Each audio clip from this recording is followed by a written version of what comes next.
Good morning, student. In previous class,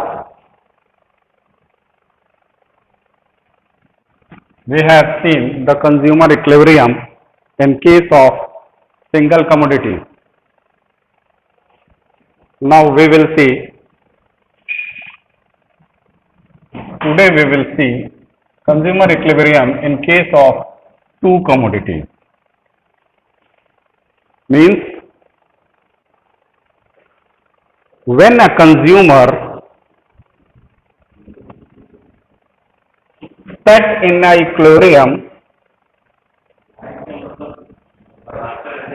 to consume two commodities,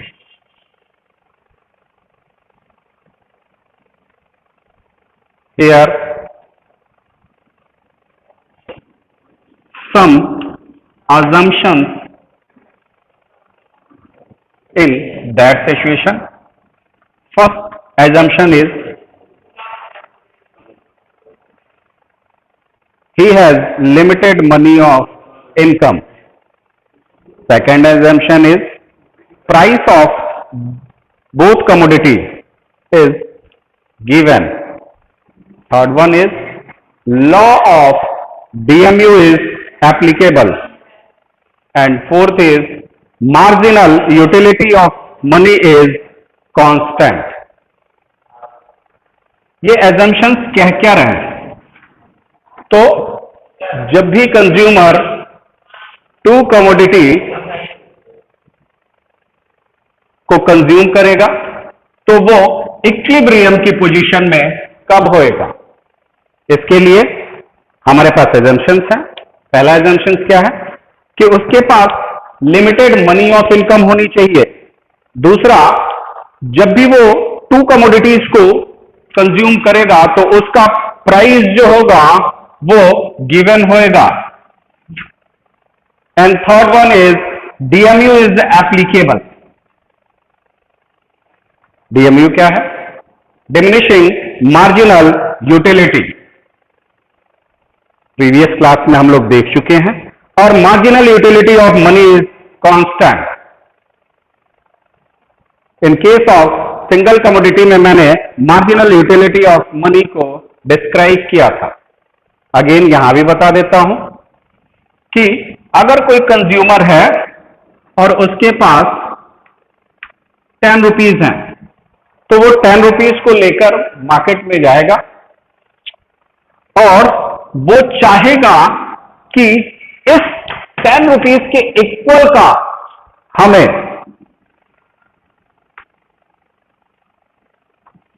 satisfaction, जो भी commodity को consume करे या बाई करे उसके इक्वल का हमें सेटिस्फैक्शन मिलेगा, तभी वो गुड को परचेज करेगा. यानी कि इसकी वर्थ बाइंग जो 10 रुपए लेके जा रहा है उसकी वर्थ बाइंग 10 यूटिल्स का होगा, तभी वो बाई करेगा. इसी को मार्जिनल यूटिलिटी ऑफ मनी कहते हैं. और ये कांस्टेंट रहता है.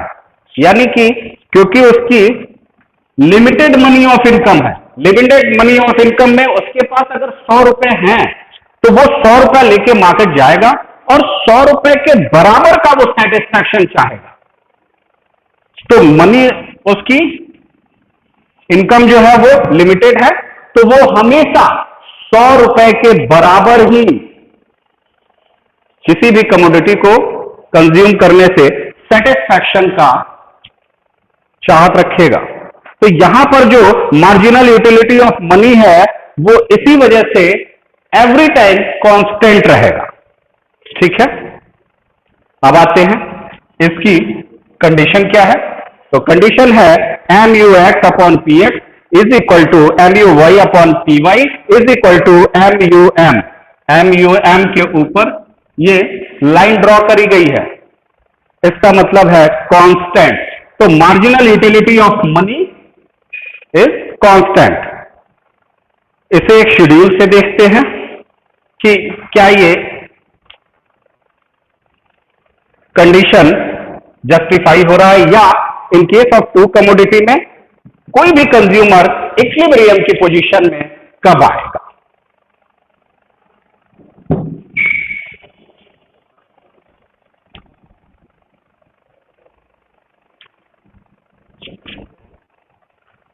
तो क्वांटिटी है 1 2 3 4 5,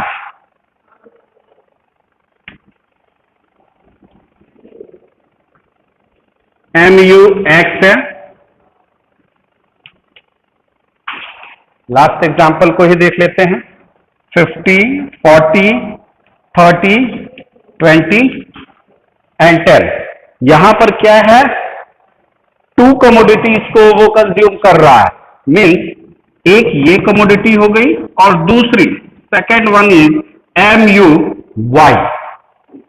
क्लियर है? ये आपकी हो जाएगी 80 50 30 10 5। ठीक है? एजम्पशंस में हमारा पहला था कि लिमिटेड मनी है, सेकंड था कि both goods of price is given, यानी कि प्राइस इसकी गिवन होगी। तो PX यानी कि पहली कमोडिटी है, उसकी प्राइस 1 रुपीज होगी।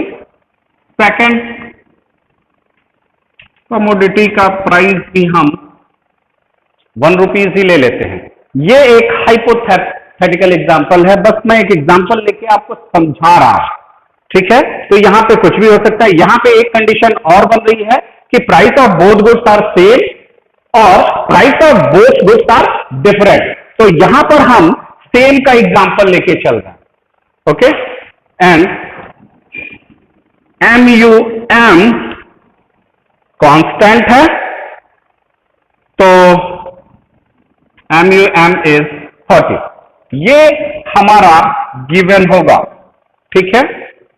तो क्वांटिटी 1 2 3 4 5, पहली जो कमोडिटी है उससे जो हमें सेटिस्फैक्शन मिल रहा है वो पहले क्वांटिटी के कंजम्पशन से 50 मिल रहा है, बट जैसे ही हम एडिशनल कंजम्पशन कर रहे हैं उसका सेटिस्फैक्शन लेवल कम हो जा रहा है, 40 हो जा रहा है। अगेन जब एडिशनल पे हम आ रहे हैं तो यहां पर हमारा सेटिस्फैक्शन और डिमिनिश कर रहा है। क्यों डिमिनिश कर रहा है?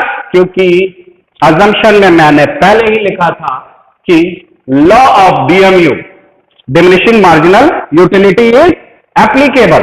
तो यहां पर हर एक कमोडिटी की जब एडिशनल यूनिट को हम कंज्यूम करेंगे तो हमारा सेटिस्फैक्शन लेवल जो है वो डिमिनिश करेगा, डिक्रीज करेगा।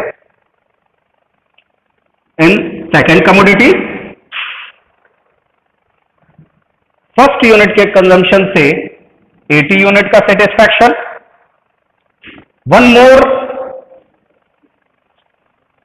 कमोडिटी, एडिशनल कमोडिटी को जब कंज्यूम करेंगे तो यहां पर 50 हो जाएगा। नेक्स्ट वन 30 10 एंड 5, यानी कि यहां पर भी लॉ ऑफ DMU एप्लीकेबल है, यानी कि बोथ गुड्स के साथ लॉ ऑफ DMU एप्लीकेबल है। ठीक है? अब आते हैं MUX अपॉन PX। PX की वैल्यू 1 है, MUX 50 है, तो यहां पर 50 upon 1 is equal to 50, 40 upon 1 is equal to 40, 30 upon 1 is equal to 30, 20 upon 1 is equal to 20 and 10 upon 1 is equal to 10। तो MUX अपॉन PX हमारा 50 40 30 20 10 हो जाएगा। क्यों? क्योंकि PX की वैल्यू जो है, प्राइस ऑफ X की जो वैल्यू है वो 1 रुपीज है। इसी तरह MUY अपॉन PY, यहां पर PY की वैल्यू कितनी है? अगेन 1 रुपीज है, और यहां पर MUY कितनी है? 80 है, यानी कि 80 upon 1 is equal to 80, again 50 upon 1 is equal to 50, again 30 upon 1 is equal to 30 and 10 upon 1 is equal to 10 and 5 upon 1 is equal to 5। अब ये इतना हमारे पास शेड्यूल में इंफॉर्मेशन मिल गई। अब इस इंफॉर्मेशन के अकॉर्डिंग हमारा कंज्यूमर ये दो कमोडिटी के कंजम्पशन में इक्विलिब्रियम पोजीशन में कब आएगा? तो इक्विलिब्रियम किसे कहते हैं? जब वो मैक्सिमम सेटिस्फैक्शन को किसी भी कमोडिटी के कंजम्पशन से पाता है तो वो इक्विलिब्रियम की पोजीशन में आता है। मैक्सिमम सेटिस्फैक्शन और सरप्लस सेटिस्फैक्शन ये दोनों डिफरेंट चीज है। जैसा कि सिंगल कमोडिटी के केस में एक स्टूडेंट ने मुझसे पूछा कि सर यहां पर हमारे पास तो 50 सेटिस्फैक्शन मिल रहा है, तो ये ना मैक्सिमम सेटिस्फैक्शन हुआ।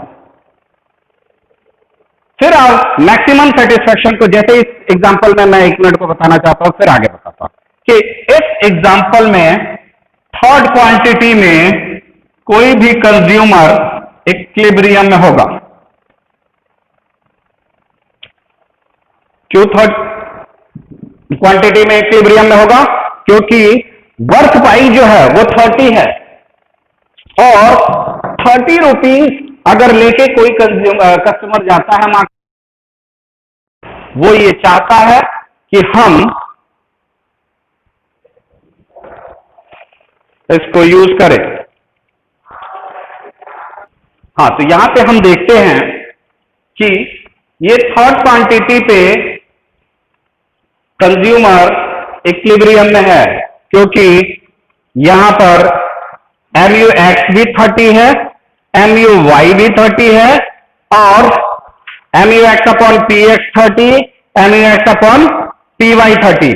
और यहां पे चाहे तो हम एक लाइन और बढ़ा सकते हैं, MUM 30, 30, 30, 30, 30, यानी कि वर्थ बाइंग जो है वो यहां पर 30 यूटिल्स का हमें सेटिस्फैक्शन मिल रहा है, तो इस कंडीशन में वो इक्विलिब्रियम में होगा।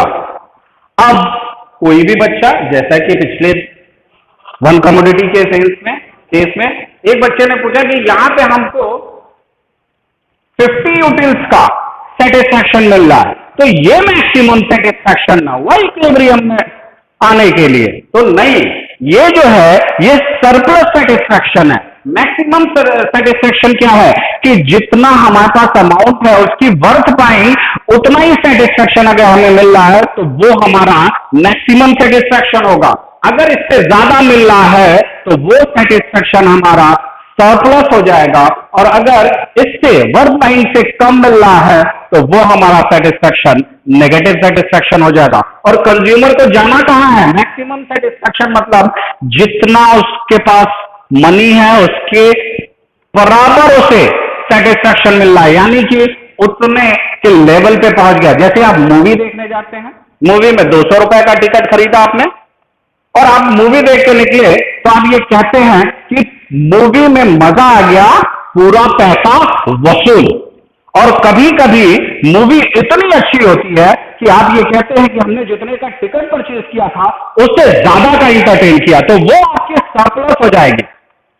और अगर पूरा पैसा वसूल है तो वो आपका मैक्सिमम सेटिस्फैक्शन होगा, यानी कि उसी कंडीशन में आप इक्विलिब्रियम में होते हैं, इक्विलिब्रियम में होते हैं। क्लियर है?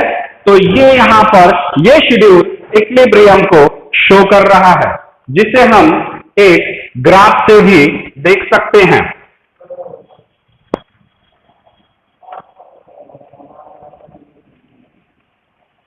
अब यहां पर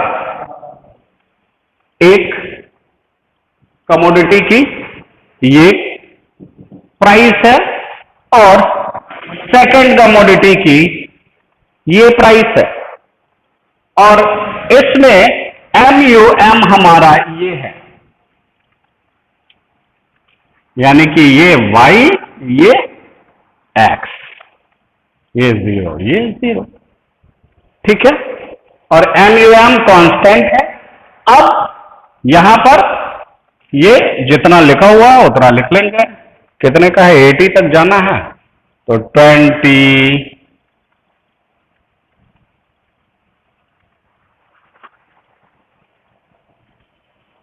थोड़ा सा और ऊपर 20, 40, 60 और यहां पे 80।